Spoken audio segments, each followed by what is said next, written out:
সবার আগে বাংলাদেশ এটা একটা ফাউন্ডেশন। আমরা বাংলাদেশের গান, বাংলাদেশের কৃষ্টি, বাংলাদেশের সংস্কৃতি নিয়ে 11 এপ্রিল স্বাধীনতা দিবস উপলক্ষে কনসার্ট প্রোগ্রামের আয়োজন করেছি, স্বাধীনতা কনসার্ট।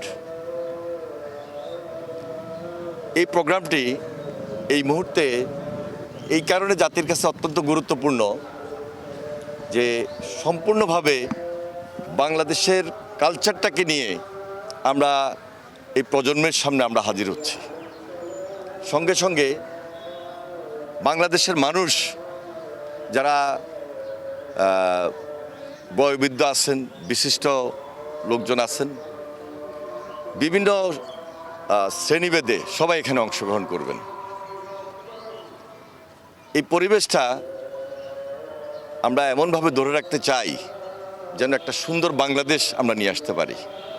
আমাদের স্বপ্ন, আমাদের লক্ষ্য সুন্দর বাংলাদেশ গড়ে তোলা।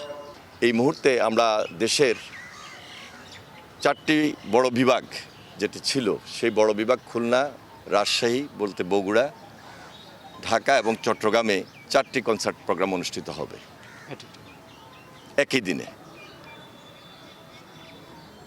তা আমার মনে হয় এই প্রোগ্রামটিতে সবার উপস্থিতি আমরা এমনভাবে আহ্বান করছি যে সবাই যেন খুব দায়িত্বশীলতার সহিত, শৃঙ্খলার সহিত সুন্দরভাবে আমাদের এই প্রোগ্রামে আসেন। সবাইকে আমরা আমন্ত্রণ জানাচ্ছি। পাশাপাশি আমরা বাংলাদেশের গান, বাংলাদেশের কৃষ্টি এবং কালচারকে প্রাধান্য দিচ্ছি। এখানে বিনদেশি গান বলতে আমরা কোনো হিন্দি বা উর্দু আমরা সেই গান নিয়ে আসছি না। আমাদের এই প্রজন্ম দেখুক, এই প্রজন্মকে আমরা এমনভাবে এঙ্গেজ করতে চাই যেন আমাদের দেশপ্রেমটা আরও বেশি জাগরিত হয়।